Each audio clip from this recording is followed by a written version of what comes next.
Bună ziua frumoși mei Scorpion, bine ați venit dragii mei! Astăzi facem etalarea pentru anul 2025, valabilă pentru voi toți cei care aveți soarele și ascendentul în Scorpion.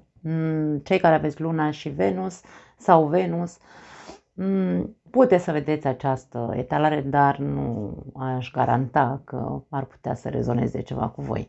De ce? Pentru că Luna se mișcă foarte rapid pe cer, Venus și ea este foarte rapidă și nu știu dacă o să coincidă, pentru că această etalare este pe un an întreg, nu este pe o lună de zile. Da? Bun, înainte să trecem la etalare, vreau să îmi dau cu părerea și eu, așa ca orice părerist, despre anul 2025 din punct de vedere astral sau astrologic, dacă vreți.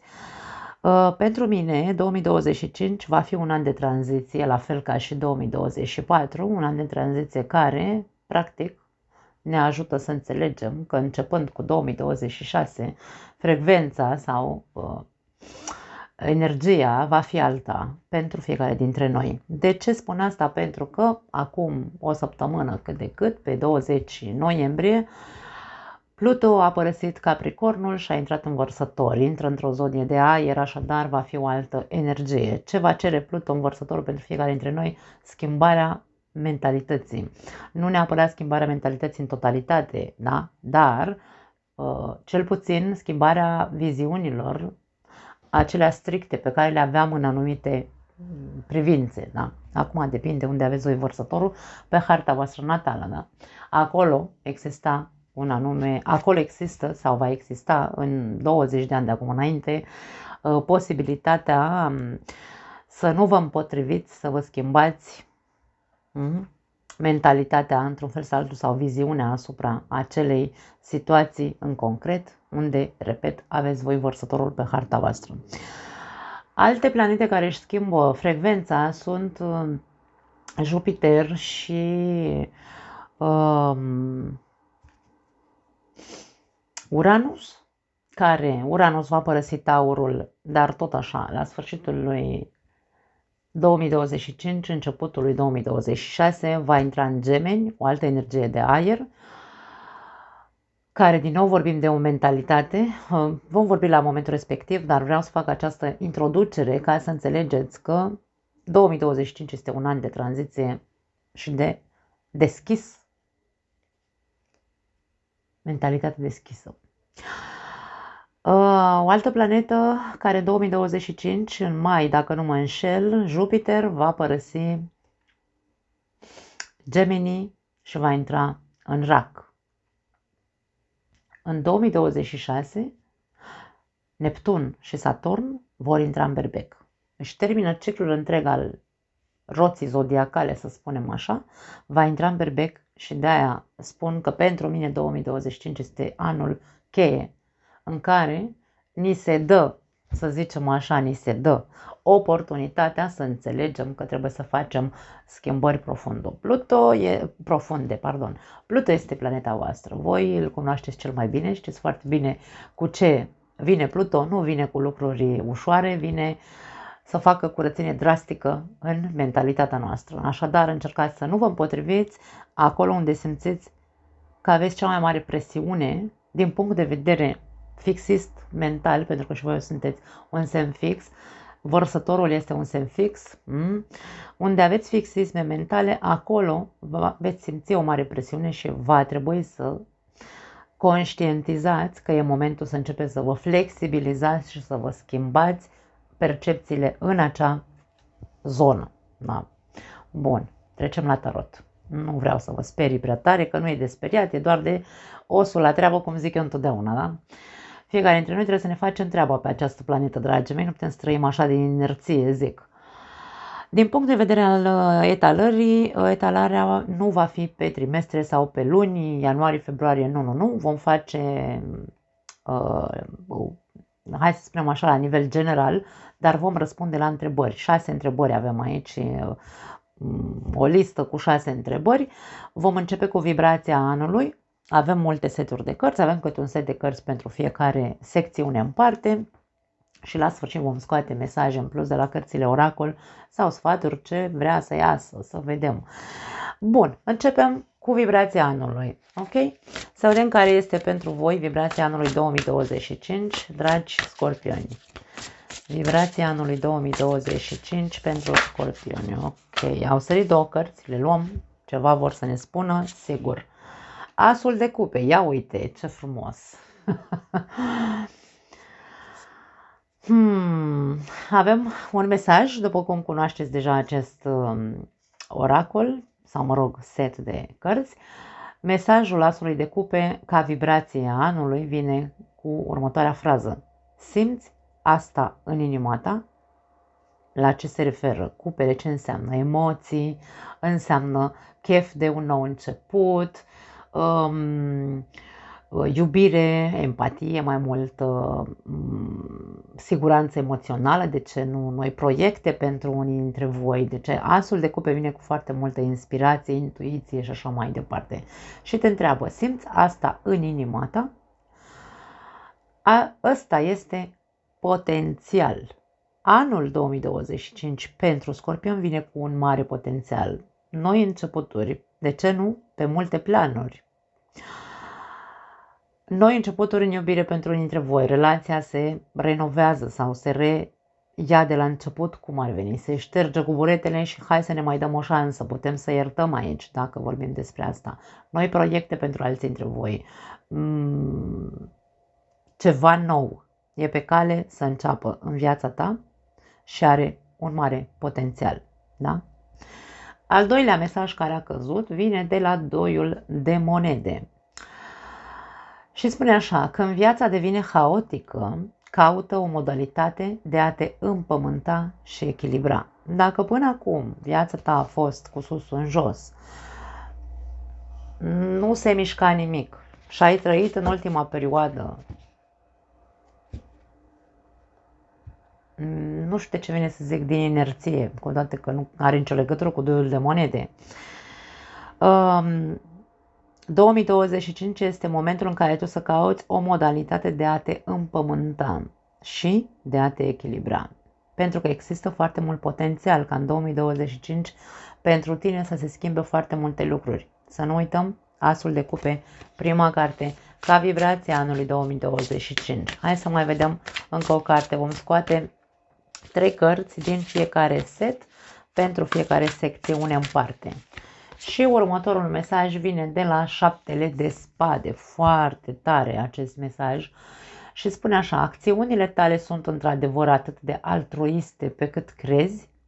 Acum, 2025 vine cu un mare potențial de schimbare de multe planuri din viața ta, doar că îți cere să ieși dintr-un anumit haos și să găsești modul în care să te împământezi și să te repui pe picioare.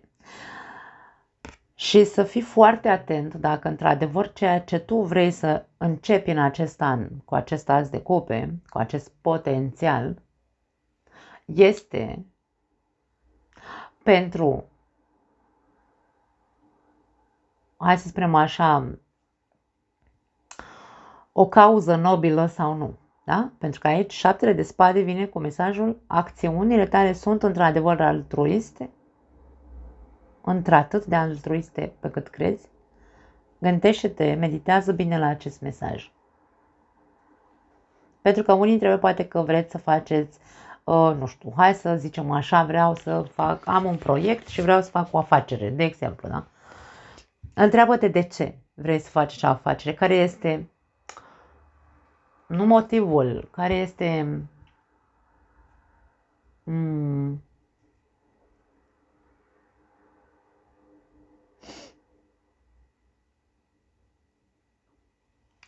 dar nu, uite, nu găsesc în momentul de față un alt cuvânt în afară de motiv. Modul în care vrei să faci acel proiect. Dacă vrei să începi o relație, de exemplu, ai un interes, pentru că 7 de spade este cartea celui care are un interes. Ai un interes în relația respectivă sau cu persoana respectivă? Vrei un proiect, ai un interes nu știu, ca să-ți umfle ego-ul sau să ajungi sus în vârful muntelui pentru că. Gândește-te, pentru că trebuie să fie, acest nou început trebuie să fie, să te ajute să te împământeze și să te echilibreze, nu să faci doar pentru că ai un interes. Trebuie făcut ceva pentru tine și într-un mod foarte, foarte, foarte să fie benefic și pentru ceilalți, da? Când vorbim despre altruism, cam despre asta vorbim. E ca și cum nu te gândi doar la interesul tău. Potențialul acestui an este unul foarte mare, doar că și tu trebuie să participi și să fie un potențial care să aducă echilibru, stabilitate și să fie sincer cumva. Da? Interesant. Hai să vedem care este energia ta sau mă rog, care te vei simți tu în anul 2025, care va fi energia ta. Scorpion, energia Scorpionului în 2025. 7 de foc, un alt 7 aici care vrea să iasă. 7 de bâte este cartea, hai să spunem așa, vine cu mesajele probelor sau a tensiunilor într-un fel sau altul, determinare și rezistență. Îmi vine să spun că vei avea o energie foarte amestecată. Vei fi când pe contră, când pe protecție, când pe ațățare. Pentru că aici avem așa ca și cum proba, mesajul probă, să zicem așa, este să te observi când ești tu cel care ațăță focul într-o anumită arie, bineînțeles, nu, aici vorbim despre energia ta. Energia ta va fi una în anumite momente de ațățare, de pus paie pe foc, în anumite momente de a te proteja în exces, în anumite momente de a fi paranoic, crezând că ceilalți vor să te atace într-un fel sau altul. Și toată această amestecătură pentru tine va fi, într-un fel sau altul, proba despre care vorbeam, va fi către a te observa în toate aceste poziții, în toate aceste schimbări energetice prin care vei trece. E nevoie de putere și de determinare, avem aici mesajul determinării.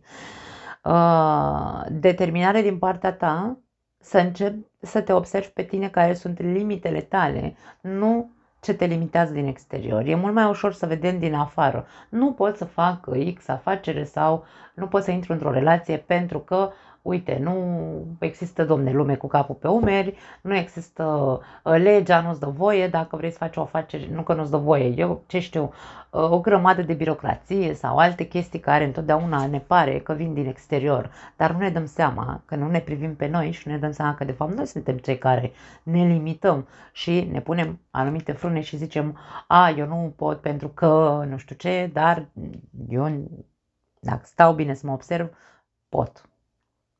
Doar că e mai ușor să zic că din cauza X, Y, Z nu pot să fac un lucru anume. Da? Sau nu pot să depășesc ceva.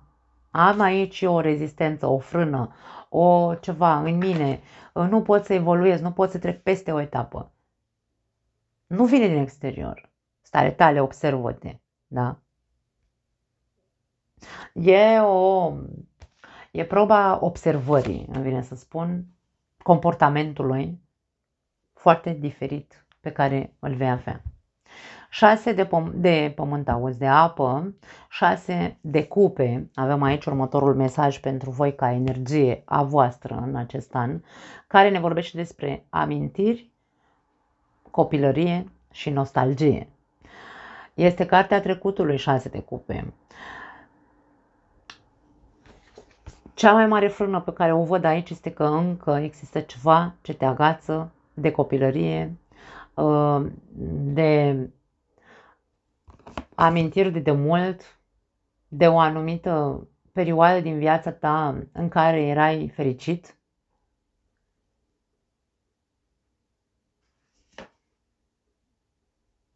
Și frâna cea mai mare este faptul că tu nu depășești momentul ăsta al trecutului.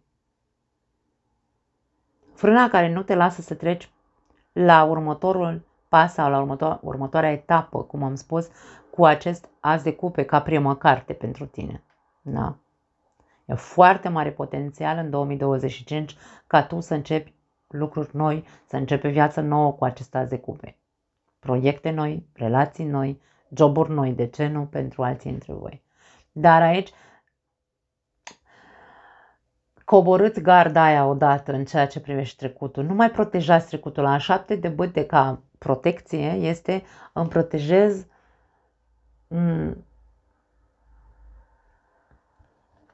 sau rămân aici frânat pentru că în trecutul meu s-a întâmplat nu știu ce lucru și eu nu mai pot, Domne, să fac altceva în viața mea. Nu. Deci aici e vorba despre tine. Tu ești cheia. Mi-aduc aminte, acum am avut un deja vu. A fost o etalare cândva, acum câteva luni de zile la Scorpion, în care spunea titlul exact așa cum mi-a răsunat în cap. Tu ești cheia pentru a trece la un alt nivel. Nu știu dacă exact așa a fost titlul, dar chestia cu cheia mi-a rămas acum, mi-a venit direct.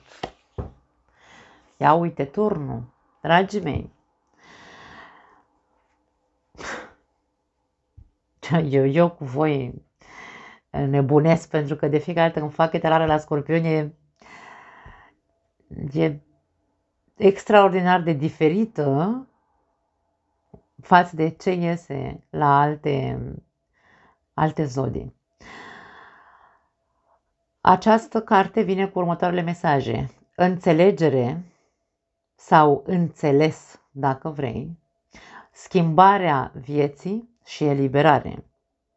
Foarte mulți dintre voi, singurul lucru de care trebuie să vă eliberați este de ceva din trecutul vostru, ceva care vă frânează, ceva care vă menține tot timpul în acea energie schimbătoare în care am spus ori ești tu cel care ataci, nu ești, vei fi, pentru că vorbim despre 2025, de aia spun că trebuie să te observi, pentru că tot ceea ce tu încă protejezi, gândindu-te cu nostalgie la cum a fost sau dacă ar fi fost sau nu știu ce gânduri din trecut ai tu și tot protejezi acest trecut, ești în aceste energii schimbătoare despre care vorbeam.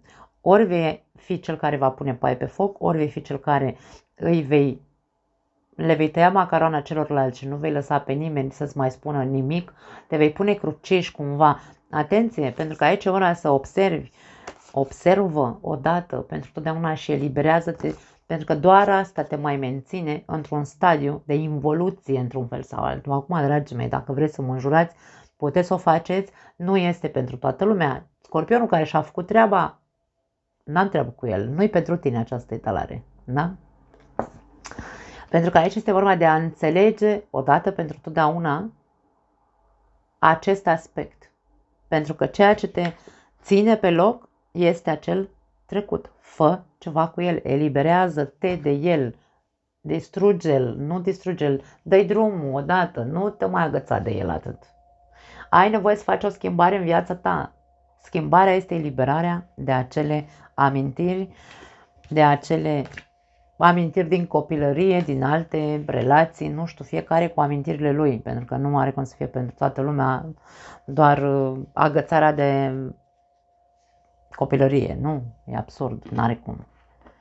Deci energia ta este una care își dorește să se transforme, ajută-o într-un fel sau altul, dă drumul frânelor ălora care te țin legat de acel trecut, ca să poți să ajungi, după cum am zis, să începi acele noi capitole în viața ta, asul de cupe, prima carte. Ce să zic mai mult de atât nu pot. Bun, următoarea întrebare este despre partea financiară. Să vedem cum îți va merge din punct de vedere financiar în 2025. Pentru Scorpion, cum îi va merge Scorpionului din punct de vedere financiar în anul 2025. Ok, a sărit o carte. Ia uite, un alt as. Asul de bâte, dragii mei. Deci, dacă acest an 2025 a început cu un as de cupe și vorbim despre un mare, mare potențial de noi începuturi, de schimbări, de... Aici avem un nou proiect pentru unii dintre voi. Că e un nou job, că este un nou proiect, că este o nouă creație pe care te vei centra, vei fi inspirat să știi pe unde să o iei, vei fi inspirat cu idei geniale, probabil, care te vor ajuta să pui în funcțiune un proiect pe care poate până în 2025 nu ai reușit să-l pui. Da? Deci aici vorbim de mult chef de a face, mult foc, multă pasiune pe care o pui în ceva anume pe plan financiar. Vedem aici o casă în depărtare, poate unii dintre voi o mutare în altă casă, poate unii dintre voi vă veți ocupa de case, terenuri, imobiliare, poate alții dintre voi veți pleca în străinătate sau vă veți întoarce înapoi acasă. Deci aici această conotație cu un nou început și cu o casă la distanță e posibil pentru unii dintre voi să fie ori plecare în străinătate, ori întoarcerea acasă. Da? Sau proiecte cu imobiliare. 4 de bâte, stabilitate. Deci aici vorbim despre stabilitate financiară. Acest proiect sau acest nou început din punct de vedere al finanțelor aduce stabilitate, aduce, hai să spunem așa, pune bazele unei stabilități financiare. O muncă de acasă poate fi pentru alții dintre voi, poate veți face ceva acasă la voi, poate fi un proiect grupal sau de grup în care să, uite, să organizezi nunți, de ce nu? Poate unii dintre voi sunteți pe partea asta, îmi vine numai în spaniolă, organizator, cred că e în românește, nu știu sigur, de petreceri, ca să nu zic doar nunți, da, poate fi. Și aici avem 10 de bâte. 10 de bâte este o carte a greutății. Acum, a greutăților sau a stresului, într-un fel sau altul,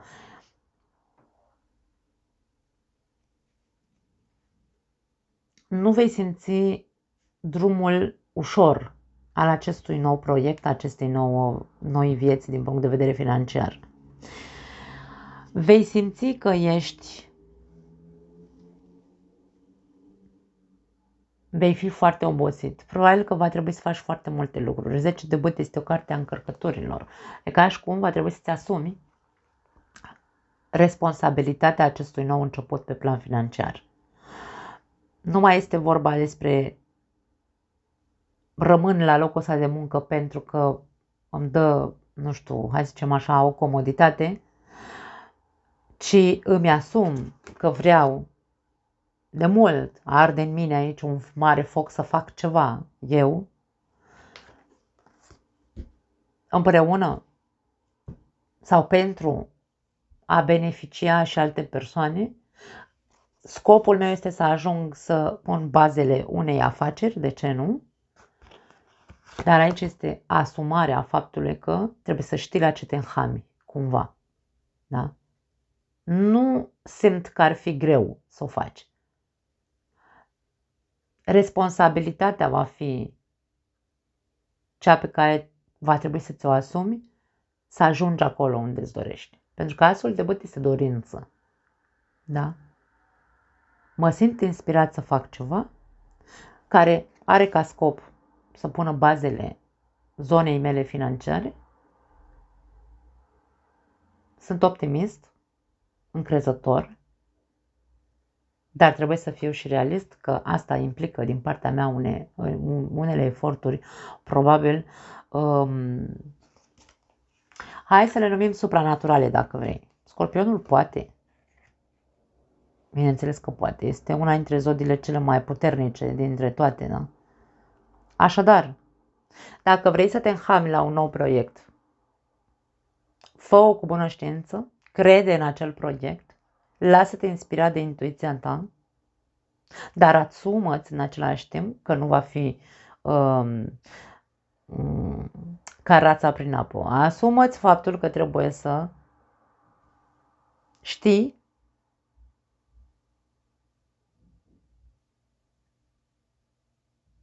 să conștientizezi, mai repede zis, faptul că fără tine acolo în acel proiect nu se poate face, nu se poate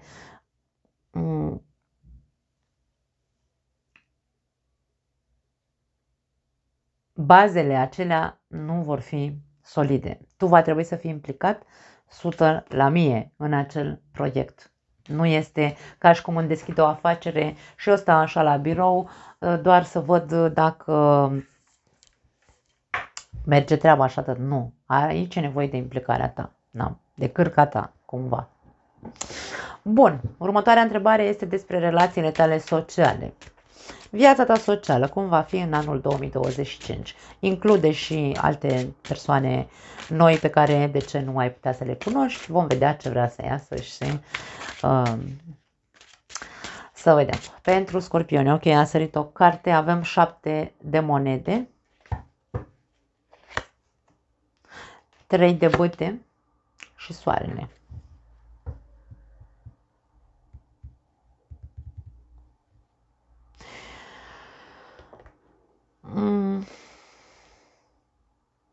Din punct de vedere al vieții sociale, vine să spun, nu mai sta și analiza, așa, nu mai scana, la fel cum ai făcut-o până acum. Scorpionul este un scanner, da, are ochii așa ca, cum era la Superman, nu? Care avea ochii de laser. Așa este Scorpionul, te scanează și te vede, îți vede radiografia interioară. Nu mai face acest lucru din punct de vedere al vieții sociale. Este doar despre a te bucura. Da? Tu aștepți ce aștepți de la prietenii tăi sau ce aștepți de la persoanele cu potențial de a fi prieteni. Cum intri într-o relație de prietenie cu așteptarea să fie mamă, să fie toată lumea sinceră, să fie toată lumea nu știu cum? Nu, dar de ce? Cunoaște lumea întâi și apoi îi selectezi. Nu îi scana direct, pentru că de foarte multe ori greșeala care o facem este că judecăm la prima vedere. Eu știu, voi sunteți foarte intuitivi, simțiți foarte mult lumea, dar și prima vedere poate înșela. Așadar, dacă vă deschideți, da? Și începeți să aveți o altă viziune despre, o viziune optimistă aici ți se cere, da? Deschisă. Cum vorbeam despre Pluto al vostru, da? Hai, domne, trezește-te un pic și vezi că nu ai de ce să scanezi. Lasă lumea să intre în viața ta și vezi ce le poate capul. Cine e pe placul tău, după ce tu ai văzut ce-i poate capul, Doamne ajută, aici avem, ia uite, relații extraordinar de frumoase, luminoase, calde, cu empatie, cu veselie, cu tot ce vrei tu, da? Dar nu începe din start în această poziție de scanare, nu. Schimbă-ți viziunea, fii mai optimist, există și persoane bune pe această planetă. Eu cred în umanitate, eu cred că există persoane sănătoase cu capul, încă vreau să cred în lume și asta semn să-ți transmit și ție. Da? Lasă ochii de laser și dă-ți voie să-ți schimbi cumva viziunea să fie mai pozitivă față de potențiali prieteni, dacă vrei. Da?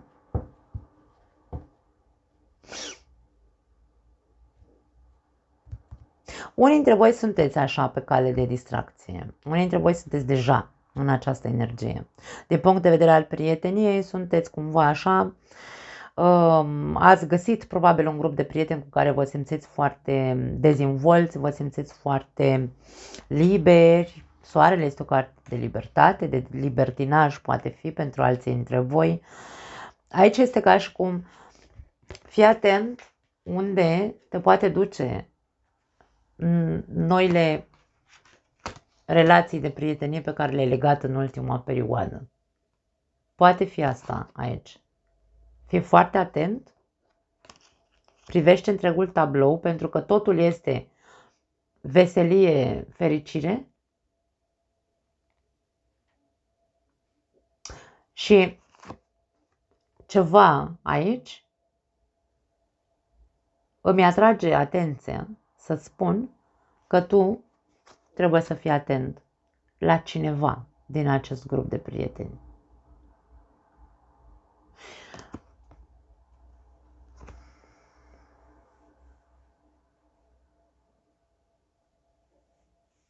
Da, nu știu de ce am simțit să spun asta. Hai să vedem, trecem la iubire, să vedem pentru cei care au o relație, care este sau care va fi de fapt atmosfera din punct de vedere al vieții sentimentale în 2025 pentru voi, cei care aveți o relație.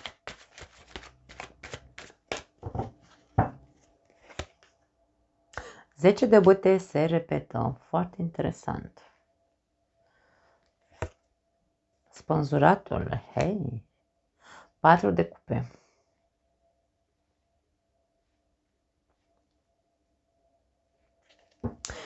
Pentru unii dintre voi, relația voastră este trecută prin... Nu știu dacă e vorba despre o probă. Aici este vorba despre s-au adunat prea multe. Veniți cu un bagaj. Începeți anul 2025 cu un bagaj foarte mare în relația voastră.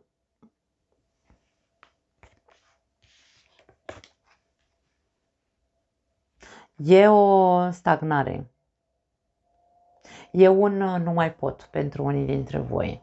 Că e din partea voastră, că e din partea partenerului. Se poate citi viceversa, după cum știți, când vorbim despre o relație de cuplu.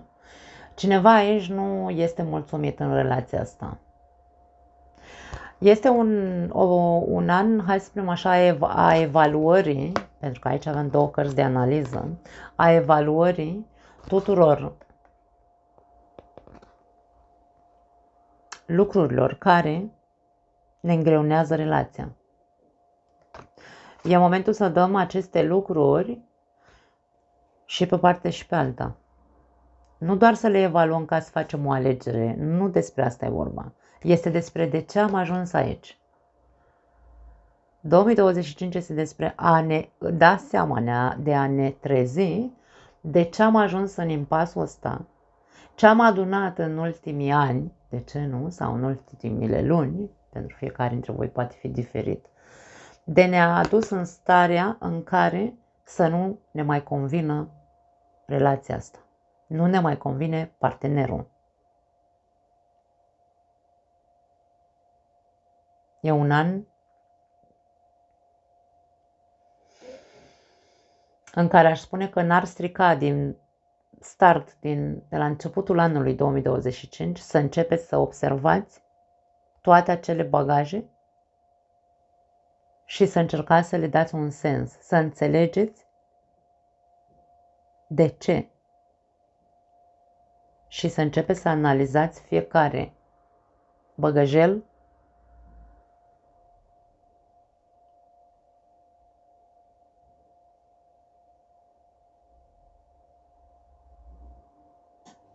care blochează evoluția acestei relații. Pentru unii dintre voi, atenție la moftureală. Aici unul dintre cei doi este foarte mofturos. Nu-i mai convine, domne, nimic. Și nu doar pentru că există un bagaj. Pentru că într-un cuplu suntem doi. Întotdeauna participăm amândoi la greutatea relației. Da? Dacă niciunul dintre noi nu vrem să observăm cu ce am participat și ne punem așa morocănoși și supărați și nu mai vreau să vorbesc, nu mai vreau să nu știu ce, nu rezolvăm absolut nimic. Relația va rămâne în aer și greoaie, o veți târî în anul 2025. De-aia spun că din prima lună ar trebui să începeți să evaluați, să vedeți cu ce veniți în 2024, cum puteți să înțelegeți cu ce ați venit fiecare dintre voi în relația asta și cum, hai să analizăm și să vedem cum facem să o deblocăm, pentru că e blocată relația. Nu o lăsați în stand-by, nu o lăsați în aer, nu fiți indiferenți, da? Pentru că aici e ca un fel de apatie de aia în care cădem în melancolie și zicem nu mai îmi bat capul, nu mai îmi trebuie, stau pentru că asta e. Nu e despre asta. Aici e despre a evalua și a vedea. A ne trezi. Hai, Doamne, să vedem, Doamne, iartă-mă că stăm aici și tărâm de 10 ani pe degeaba relația asta. Este despre asta, da? Da. Hai să vedem cei singuri. Dacă veți cunoaște pe cineva în 2025 și vom încerca să dăm tipsuri, să vedem cam cum ar arăta, nu neapărat fizic, ci ca energie acea persoană, da? Bun, scorpionii singuri, 2025, ce îi așteaptă în iubire? Justiția, hai! Ia uite 6 de cope. Măi, oameni buni, se repetă la voi anumite cărți. Și 10 de monede.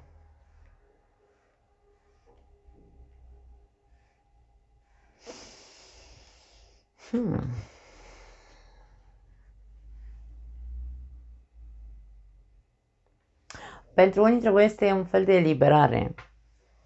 Eliberare de cineva din trecutul vostru care... Eliberarea de o karmă față de cineva cu care ați fost legați o perioadă. Bineînțeles, dacă sunteți singuri, aici vorbim despre persoane care au avut o relație serioasă cu cineva și acel cineva, ori vorbim despre o persoană căsătorită și aici a fost o relație karmică între voi doi și aici este eliberarea. Justiția vine cu eliberare. Eliberarea de acea persoană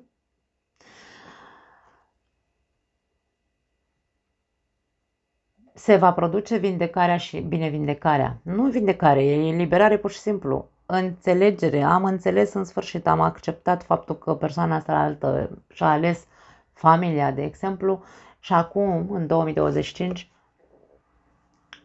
mă eliberez. Nu mă mai gândesc, nu mai stau în amintiri, nu mai stau... Aici eu văd amintiri. Da. Același lucru îți cere și la tine, ca energie. Să transformi odată, să te eliberezi odată de acel trecut. Văd că este pentru cei singuri și aici poate că vorbim despre acea ușurare, eliberare de acel personaj din viața ta cu care ai avut o relație serioasă, dar care a ales altceva. Pentru alții dintre voi, veți face, hai să spunem așa, cineva din trecutul vostru se întoarce. Ar putea să fie undeva în luna septembrie, aș spune, pentru că avem aici justiția, da? Și este guvernatoarea balanței. E posibil ca în luna septembrie 2025 cineva din trecutul vostru să se întoarcă și să ceară să ceară cu sinceritate, să-l accepti din nou, să o accepti din nou acea persoană. E posibil să existe o împăcare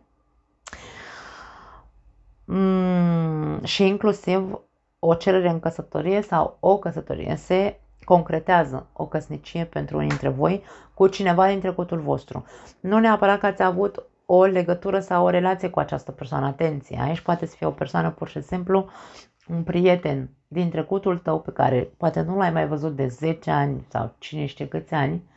Și aici vorbim despre faptul că vă regăsiți în luna septembrie prin anumite circumstanțe, karmă. Doamne, Doamne, vrea așa ca Scorpionul să se întâlnească cu cineva foarte drag lui, pe care nu l-a mai văzut de ani de zile. Și aici vedem probabil că această reîntâlnire aduce o relație stabilă care poate duce la o căsnicie pentru unii dintre voi. Pentru unii dintre voi poate fi cu cineva cu care ați avut o relație. Dar pentru alții dintre voi este cineva care nu a fost iubita ta niciodată, dar o cunoști pe acea persoană de mic copil. Da? Are legătură cu trecutul tău. Foarte tare. Hai să vedem.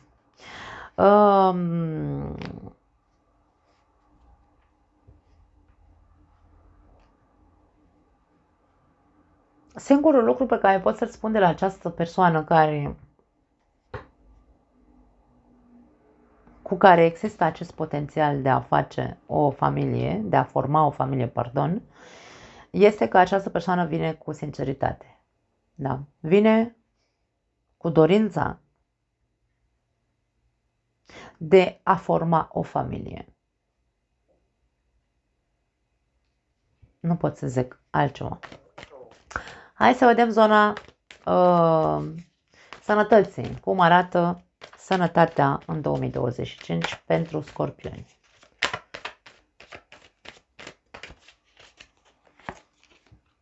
Zece de monede, foarte frumos. 6 de bâte și 7 de cupe.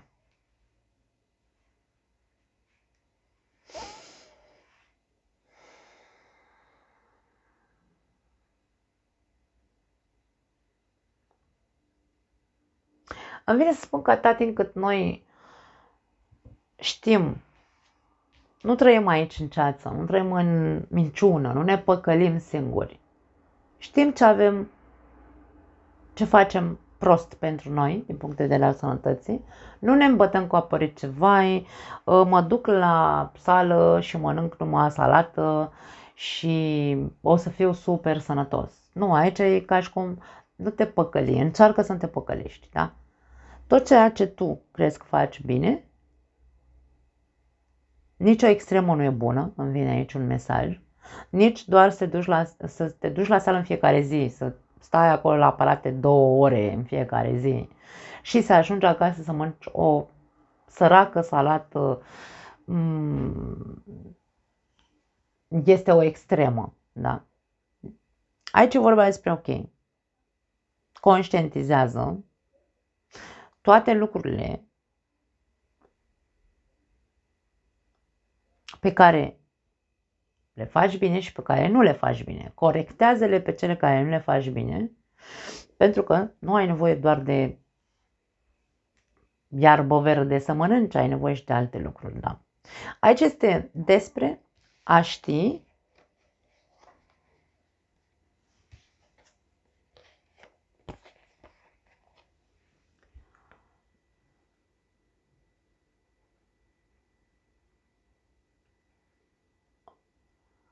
să nu cazi în extreme. Nu vorbim despre o sănătate precară aici, nu vorbim despre persoane care vor avea parte de boli, Doamne ferește, nu este despre asta. Este despre conștientizare și lupta pentru a rămâne într-o zonă sănătoasă, ca să zicem așa, fără niciun fel de cai verzi pe pereți, că dacă stau 2 ore la sală în fiecare zi și mănânc doar iarbă, o să fiu cel mai sănătos. Nu, aici vorba despre sănătatea nu înseamnă doar sport sau doar iarbă, da? Înseamnă și alte alimente și alte lucruri pe care le poți face ca să ai un trup sănătos. Nu pot să zic altceva. Hai să vedem niște mesaje finale pentru voi de la acest oracol.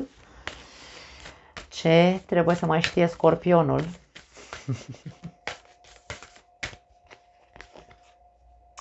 Toți suntem praf de stele. În primul și în primul rând trebuie să te identifici. Nu să te identifici, să accepti faptul că venim din același loc, cu toții. Niciunul nu este mai sus ca celălalt. Este cartea egalității pentru mine. Da? Pentru mine asta înseamnă acest mesaj. Toți suntem praf de stele. Ce vrea să însemne pentru tine? Nu știu, tu știi, îmi spui și mie în comentarii dacă vrei.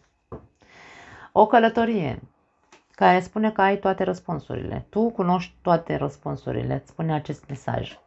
Dacă este vorba despre o mutare, după cum am văzut și mai devreme, dacă este vorba despre o plecare în străinătate, dacă e vorba despre o reîntoarcere, tu știi foarte bine ce mai bine pentru tine.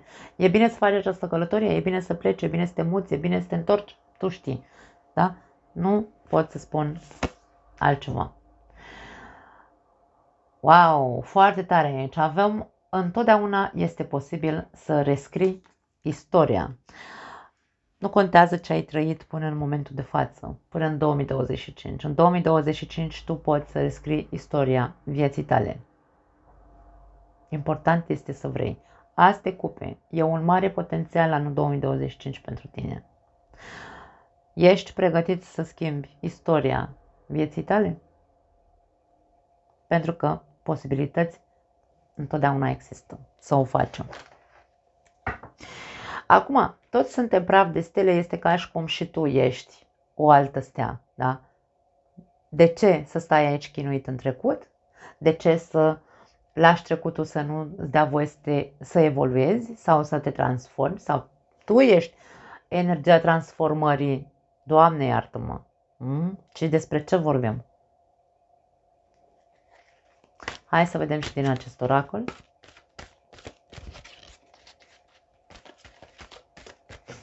Mereu vă cer pe voi. Da. Nu vă cer, dragii mei, vă iubesc și pe voi și eu iubesc lumea. Oamenii vă iubesc. Așa că ceea ce sună ca ceartă este întotdeauna din iubire. Hai să vedem. Acceptare. Poftim. Repetiție. Nu. Și libertate. Deci, acceptă că te învârți într-un cerc care are legătură cu trecutul tău, care te frânează și nu-ți dă voie să treci la următoarea etapă și fă ceva și fugi către această libertate. Eliberează-te odată de a mai repeta și recuperează-ți libertatea. Nu pot să zic altceva. Da, dragii mei, minunate talarea, vă doresc un an minunat, vă pup, vă iubesc și ne vedem data viitoare.